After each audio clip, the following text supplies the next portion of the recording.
Before we start dealing with the issue of the scientific miracle of the Quran, we want to ask you a question.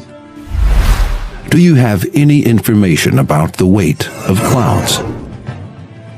If you do not have any information, we want you to make a guess about the weight of clouds. What do you think the weight of clouds is? Or, let us simplify our question. Do you think clouds are heavy or light? You will probably answer this question as light. However, the Quran stated 1400 years ago that clouds were not light at all, but on the contrary, they were very heavy.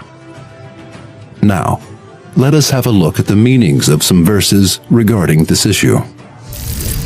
It is he who sendeth the winds like heralds of glad tidings going before his mercy. When they have carried the heavy laden clouds, we drive them to a land that is dead. Make rain to descend thereon, and produce every kind of harvest therewith.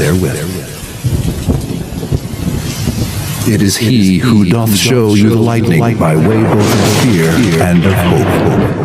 It is he who doth raise up the clouds, heavy with fertilizing rain.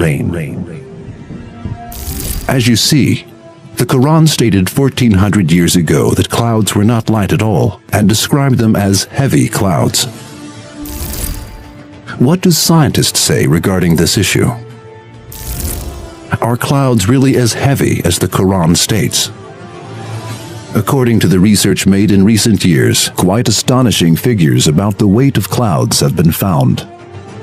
For example, a cumulonimbus cloud, known as the thunder cloud, can contain up to 300 tons of water.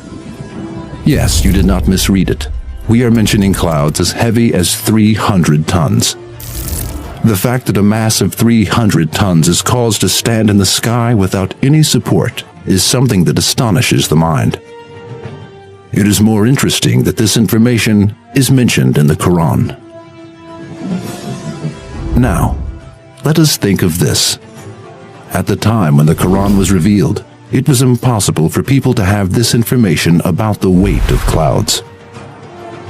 Furthermore, we probably thought that clouds were very light before we learned this fact. However, clouds weigh hundreds of thousands of tons, and this fact is included in the Quran. How can it be doubted that the Quran is the word of Allah after hearing this information? If it is doubted, how can the information given by the Quran be explained? It cannot be explained in any way. There is only one explanation of the fact that the weight of clouds is mentioned in the Quran. The Quran is the book of the being who stores thousands of tons of water in clouds. This being sends clouds to dry areas through winds and gives life to those areas. Yes, the being who created clouds and makes clouds float in the air with thousands of tons of water also sent down the Quran. We believe in him.